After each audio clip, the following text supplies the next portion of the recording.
The first setting you're going to want to change is Auto to Pro, and this is how you do it. And all you have to do is swipe from the right and press that Pro button. You then get all these settings.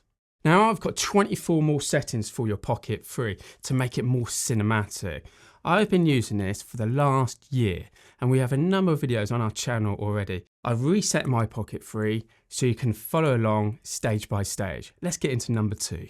So number 2 is we're going to go straight into our settings. This is the first thing we're going to change, and we're going to scroll down to the slider control and change that to the gimbal. I don't see any point of having the slider control with the zoom when it's a digital zoom, because you're going to lose quality if you use that. Number 3 is to change that joystick setting, because we've just changed it so it moves the gimbal. I prefer it on number 2, and that is because if you want anything cinematic, when you're using the tiny little joystick, it's moving too fast. Take it to 2, you get that much more cinematic look. Number 4 is our compression.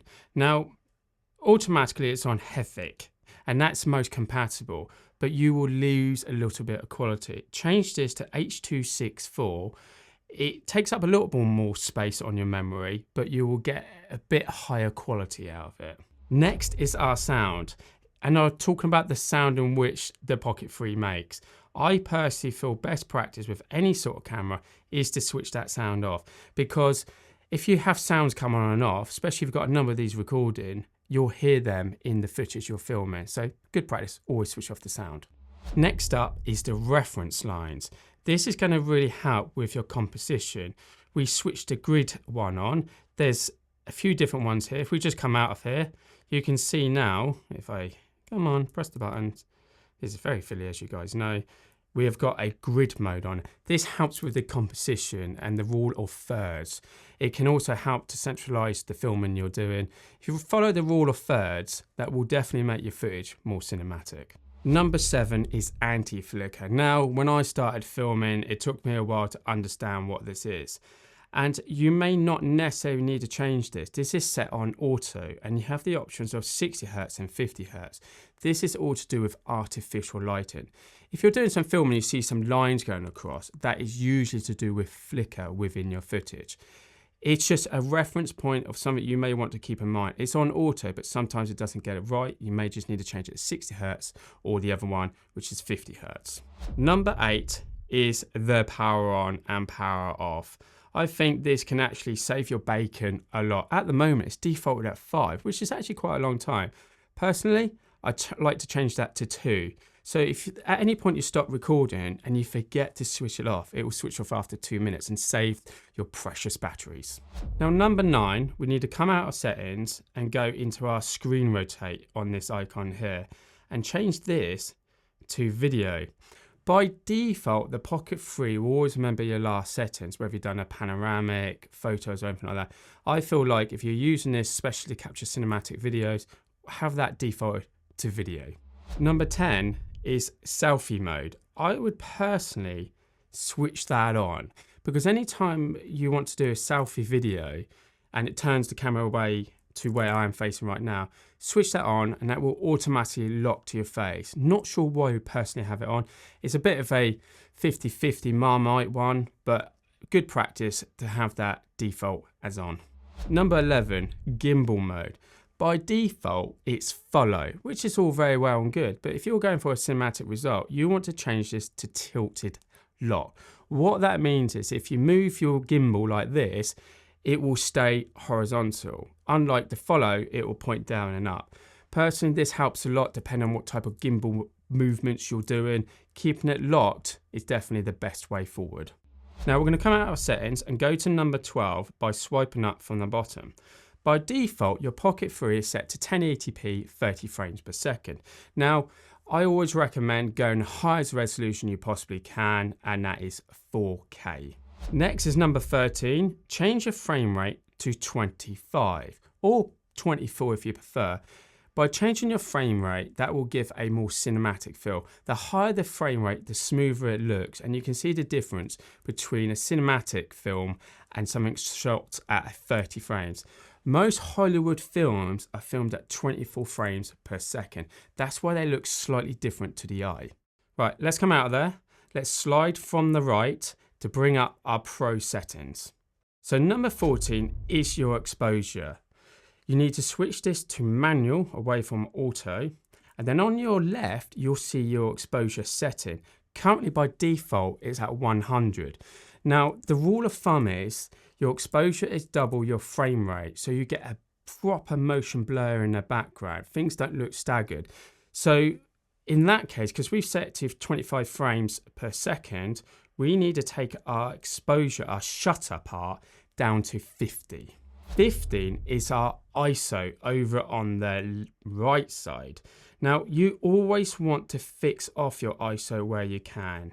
You can see that I'm actually a bit underexposed here, and I can't quite get it correct via the EV part here. This is your exposure setting. From a filming point of view, you always want to underexpose opposed to overexpose. At the moment, it's on negative 0.3, which is an absolutely fine setting to have.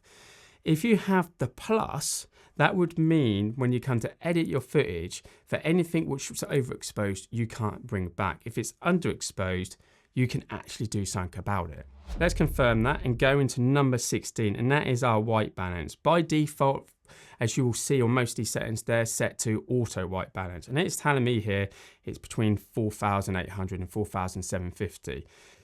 To properly get that cinematic look, you want to change that to a certain Kelvin level. Kelvin is the temperature of light. By default, us here at our studio always change it to 5,600 Kelvin. And that is because it's what our other cameras are set up.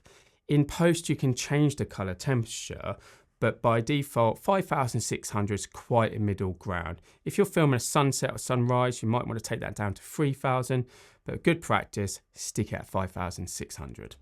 Number 17 is Glamour effects. Now you've noticed a thing which come up and notice which says you've got to use the Mimo app for it. Now the Glamour settings I'm not going to go into because personally I think it's a bit over the top.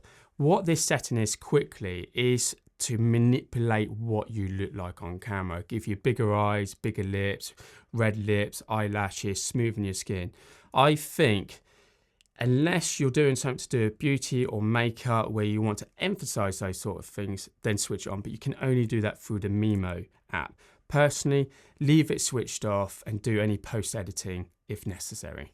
18 is our color. And at the moment, it was set on normal. You have three options here. I would change it to D-Log 10-bit. D-Log 10-bit is where you get the most color profile. You'll notice that this screen goes a bit flatter. It doesn't look so contrasty. That is because you then get more information on your recordings in editing to do color enhancement. It is something which is a game changer for any like dark shadows, overexposure. D-Log will also take up a little bit more memory, but that's how you're going to get to that cinematic level. Next up is number 19, and that is our focus. Now let's click into this and we'll see a number of different settings. By default, leave this to continuous. This will continuously focus. If you change it to single, that's more to do with photos. If then you take it down to the next one, which is to do with product shots. So the Pocket 3 has slight camera depth of field, but only if you get close to an object. That's the only time you would change it to showcase mode. But for cinematic results, keep it to continuous, as he says. That's very fiddly, as you can see. Let's confirm that. Number 20 is image adjustment. We're going to customize this and take the sharpness down to number 2. While you decide on what thumb to use for this. Now, by taking the sharpness down, your video will look less digitalized. It will soften it ever so slightly, again helping with the effect we're trying to achieve here. 21 is noise reduction. I'm not going to touch noise reduction. If you don't know what noise reduction is, that is literally the noise which comes into your video. It's pixelization. So you'll see most of the time, if you're in a dark area and you have to overexpose to compensate for the brightness, noise will be introduced to it. By default, I don't see any benefit with changing this. Let's keep that to 0 and confirm. So next is 22 under our audio settings, and we're going to go into channel. Now, channel, you have stereo, mono, and that's it. leave it on stereo by default. Stereo will mean, if you don't know, you'll hear from your left to right as something passes by. If you put it onto mono, everything will appear from the front. Keep it on stereo. 23 is noise reduction. We're going to leave that on because what that does is if there's any wind going past, not gale force winds or hurricanes or anything like that, it will get rid of that sound. It's not perfect, but you might as well switch that on if it's not on. 24 is our audio direction. We're going to change that to front. And that is because most of the time you're filming anything cinematic with this, you are pointing it that way.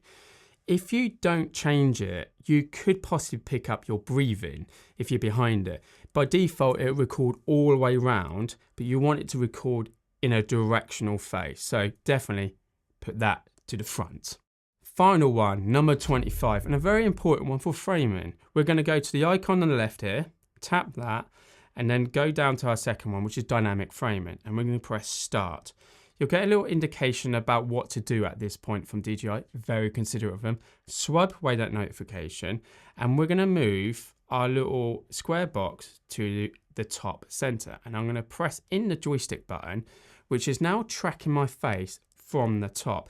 What that means is it's keeping my face to the top portion of the video. If you kept it centralized, you're going to have a lot of space around. It doesn't look so cinematic. What you can also do is select the left corner and have your person framed to the left or to the right. So if they're walking to the right, the camera is actually filling up the space and it's a bit more of a leading line, creating better shots for you. The final thing, it's not a point, it's just something which is a good habit. Swipe down from the top and click the little profile icon top left.